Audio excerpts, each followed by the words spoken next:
you awake? I thought I heard you get up. Yeah, I'm awake. Sorry, I just can't sleep. Are you thinking about him? Yeah, a bit. Usually get back to sleep, my love. I'm fine. No, it's okay. What else is on your mind? I don't know. It seems weird, but I had one of the most vivid dreams of my life. I saw a fox on a snowy mountain, just looking confused and worried. Those eyes. I can't get those eyes out of my head. She was running in the windy snow, looking for something. Do you think it has to do with you and what's been going on? I don't know.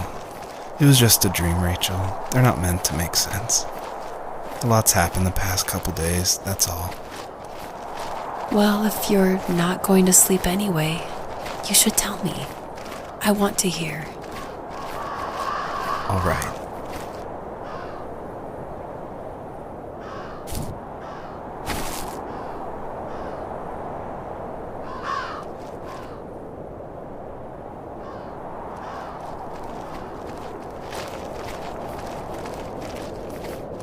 She couldn't stay, though. She had to find her other 2 children. So she took that path. She followed it towards something ancient. Something with answers.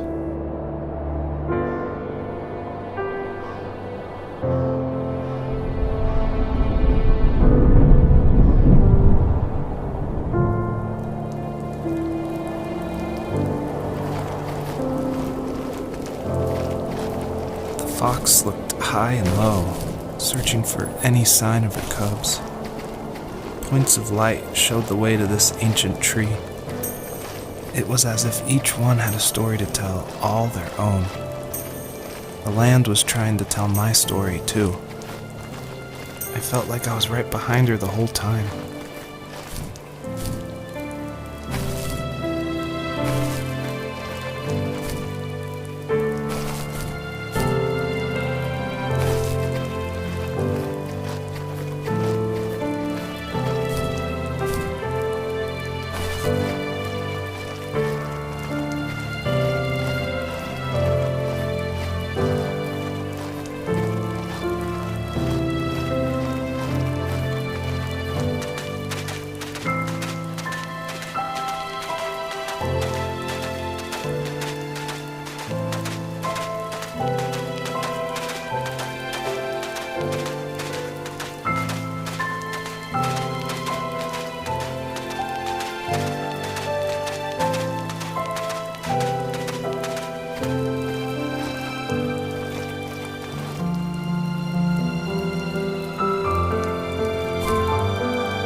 Do you remember what my dad did for a living? Wasn't he like a lumberjack? That's one way of putting it. If wood was a canvas, then a carving knife was his paintbrush. Even after working a 50-hour week, even after his hands were more splinters than skin, he would bring home the nicest piece of Alaskan weeping cedar and make me toys. That wooden train was the first toy I can remember, and I loved it. I just knew from a young age I was going to be a lumberjack, like my father.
Usually those kids would leave me alone, but somehow they could tell I was different.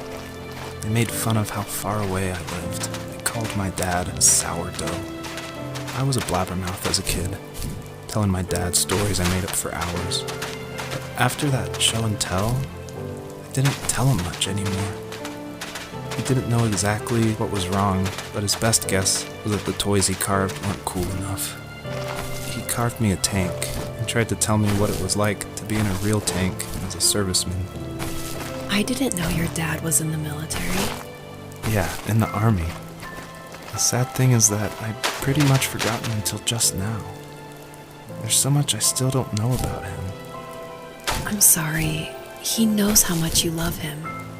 You're going to see him again soon and have some closure, I'm sure.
myself, why talk to anybody anyway? Why bother when I'm happy by myself? I started drawing a lot, mostly animals I saw in the woods by my home. I then imagined designing my own hideouts with things like TVs and pantries full of chips and cookies. I think that idea of leaving home and drawing blueprints started my career. I found a lot of solace in that. I'm not surprised, but I did the same thing, you know? There's something special about having a place to call your own. And now look at us. Well, if you count renting in an overpriced city. It's as close as we can get for now.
As a kid, did you ever do show and tell in your class? Yeah, I think I only did it once, when I was in the 4th grade. You know how my life was around then. I wanted to show my class what helped pass the time and distracted me, so I brought a dozen paper cranes I had made. I think I told everyone how badly I wanted to be a bird and fly, embarrassingly enough. Don't be embarrassed. Every kid wants to fly. For me, it was another toy from my dad, a wooden boat. I remember guarding it so carefully in my hands as I walked into class. When I sat down, a group of boys immediately made fun of it. They asked which trash can I found it in, or why an ugly log was my favorite toy. When I got up, I didn't even want to tell them my dad had carved it. I said it was a joke gift my friend had given me. Kids can be so cruel. Some of them are. I shouldn't have let them get to me, but it did. It's amazing we bounced back at all.